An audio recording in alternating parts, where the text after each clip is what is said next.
Bismillahirrahmanirrahim. Assalamualaikum warahmatullahi wabarakatuh. Perkenalkan, nama saya Nirmala Hestari. Saya dari kelas 3A, NIM 101230022.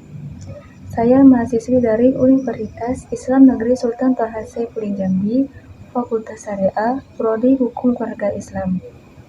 Baiklah, tujuan saya membuat video ini untuk menyelesaikan tugas dari dosen saya, Bapak Burhanuddin, SHIMH, selaku dosen pengampu mata kuliah Sosiologi dan Antropologi Hukum Islam. Tugasnya ialah memberikan materi mengenai Sosiologi dan Antropologi Hukum Islam. Langsung saja, saya akan memberikan penjelasan mengenai materi tentang Sosiologi dan Antropologi Hukum Islam dalam 3 poin. Yang pertama, pengertian Sosiologi dan Antropologi Hukum Islam. Kedua, ruang lingkup Sosiologi dan Antropologi Hukum Islam. Ketiga, manfaat Sosiologi dan Antropologi Hukum Islam. Yang pertama, pengertian Sosiologi dan Antropologi Hukum Islam. Sosiologi Hukum Islam ialah cabang ilmu yang mempelajari interaksi antara hukum Islam dan masyarakat. Sosiologi hukum Islam ini dapat membantu kita untuk memahami bagaimana hukum Islam diterapkan dalam kehidupan sehari-hari dan bagaimana masyarakat dapat menerima atau menolak hukum tersebut dan dapat beradaptasi dengan perubahan sosial dan budaya.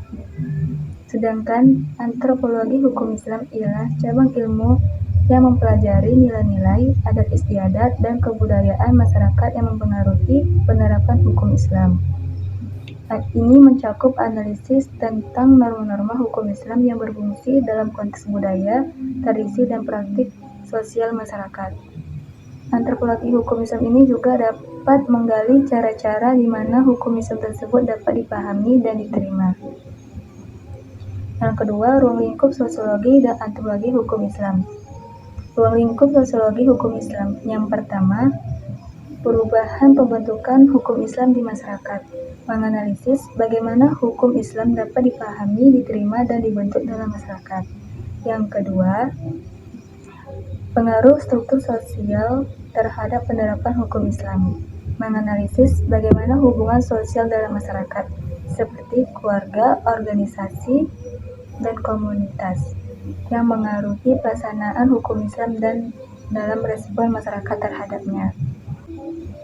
Yang ketiga, penyesuaian hukum Islam dengan perubahan sosial. Ini mempelajari bagaimana hukum Islam dapat beradaptasi dengan sosial dan budaya, yang termasuk konflik yang muncul saat hukum Islam beradaptasi dengan kondisi sosial yang berbeda.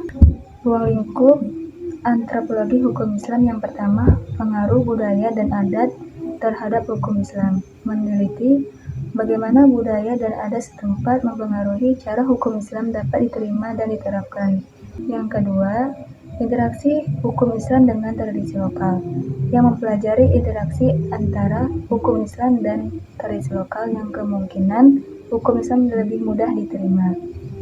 Yang ketiga, keberagaman praktik hukum Islam di berbagai budaya, mengkaji variasi penerapan hukum Islam di berbagai daerah dengan latar belakang budaya yang berbeda. Yang terakhir, manfaat dari Sosiologi dan Antropologi Hukum Islam. Manfaat Sosiologi Hukum Islam. Yang pertama, memahami penerimaan hukum dalam masyarakat. Yang kedua, menganalisis pengaruh sosial terhadap hukum. Ketiga, adaptasi hukum terhadap perubahan sosial. Manfaat dari antropologi hukum Islam. Yang pertama, menyesuaikan dengan budaya lokal. Yang kedua, memahami keberagaman praktik hukum. Yang ketiga, mengurangi konflik dengan tradisi lokal. Sekian dari materi mengenai sosiologi dan antropologi dari saya. Maaf jika ada kesalahan dalam penyampaian materi ini. Saya akhiri. Wassalamualaikum warahmatullahi wabarakatuh.